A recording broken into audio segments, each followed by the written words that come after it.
Hello friends, in today's video I'm gonna be walking through how to recover Facebook password without confirmation reset code. So first of all, you have to open Facebook on your computer browser and click on forgot password. Click on forgotten account. Enter here your account email address. Search. And now you have to select here use my Google account and click on continue.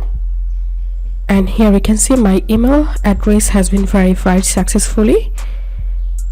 And now I can easily set my new Facebook password here. And I can click on continue. And that's how we can recover Facebook account password without confirmation reset code. If this video helped you, give a thumbs up and please consider subscribe to how to do it.